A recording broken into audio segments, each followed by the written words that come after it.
Allô tout le monde! J'espère que ça va bien. Si c'est la première fois que tu vois ma face, je suis vraiment contente que tu sois avec moi aujourd'hui parce que je vais parler de quelque chose qui peut-être te sera utile.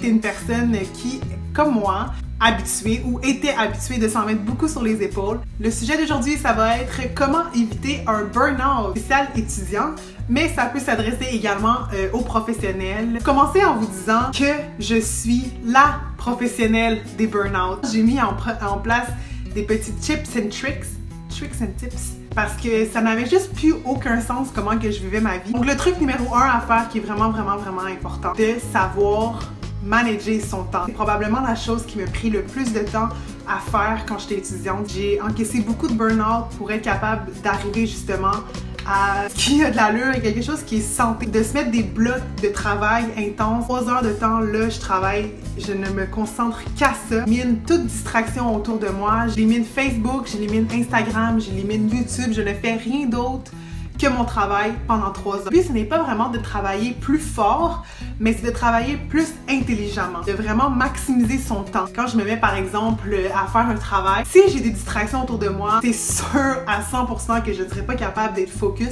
C'est là que ça nous prend plus de temps à réaliser une tâche si on a 36 000 distractions autour. Le conseil numéro 2, savoir ses limites. Parce qu'en tant qu'étudiant, on pense, puis quand on est jeune, on pense qu'on est capable de tout faire en même temps, de se dire « Ok, là, en ce moment, mon corps ne peut plus fournir. Ma tête, ça fonctionne plus, il n'y a plus rien, je peux plus être productive. » Être à 100% dans mon travail, ne pas dépasser ça parce que c'est là que le burn-out peut arriver. Va gruger de l'énergie que tu n'as même pas ou tu coupes dans ton sommeil. C'est des limites en tant qu'humain puis qu'on peut pas tout réaliser en même temps. Le trick numéro 3, faire des to-do lists dans tous les aspects de ma vie, autant professionnelle que dans ma vie personnelle, de faire des to-do lists et de prioriser les choses qui sont, soit par exemple tu as des travaux qui sont à remettre, et bien de prioriser ces travaux-là, de se débarrasser tout de suite de la partie le moins fun, de la partie qui va te prendre le plus de temps à faire. Comme ça, c'est fait, c'est de côté, tu peux passer à quelque chose d'autre. Faire des to-do list, pour vrai, sincèrement,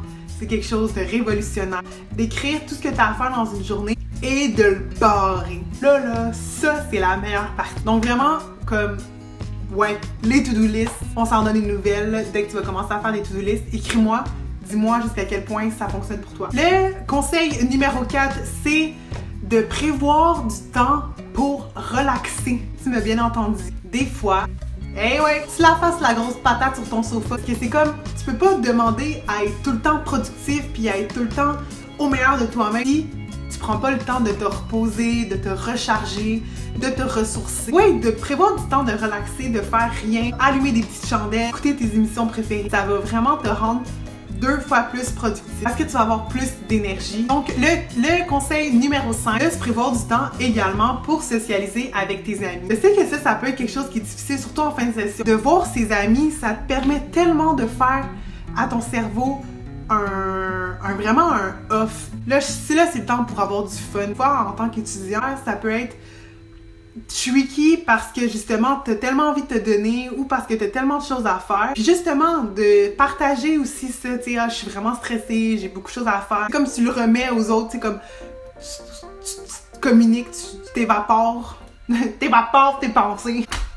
Le conseil numéro 6, c'est n'aie pas peur d'annuler un cours. Aucun échec à ça. Rien de mal à annuler un cours. En fait, je pense que c'est vraiment c'est intelligent. Lorsque tu sais que tu vas avoir comme une grosse session, qu'il y a beaucoup de choses dans ta vie personnelle qui se passent, d'annuler un cours, il n'y a rien de mal à ça. Et voilà comme t'annules quelque chose pour pouvoir faire place à d'autres choses. Tu sais, au final, je sais que quand t'es étudiant, t'as envie d'entrer dans le marché du travail. Au final, tu vas arriver au même chemin. C'est de prendre une session de plus, de prendre une année de plus. Quoi ça dans ta vie? Une année de plus, une session de plus, de penser plus à toi. Oh my god que c'est beau ce que je suis en train de dire. De mettre en priorité toujours ta santé. Ta santé, c'est ce qui va te permettre de mieux performer. Si t'es pas en santé, c'est comme demander à une poule de pondre un œuf lorsqu'elle est pas en santé. C'est sûr que l'œuf sera pas en santé aussi. Là, on voit ça comme les œufs.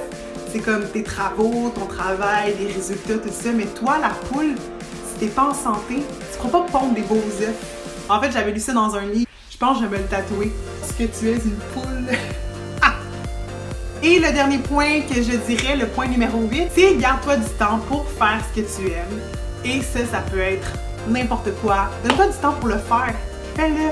Ça va tellement te redonner un petit boost, justement, de motivation et d'inspiration. Donc voilà, j'espère que ça t'a permis d'éclairer et de peut-être adopter quelques trucs là-dedans. Je sais que des fois, comme de trouver l'équilibre entre tout ça, ça peut être difficile. Ah, comment que je fais ça? Ça va te permettre de mieux naviguer.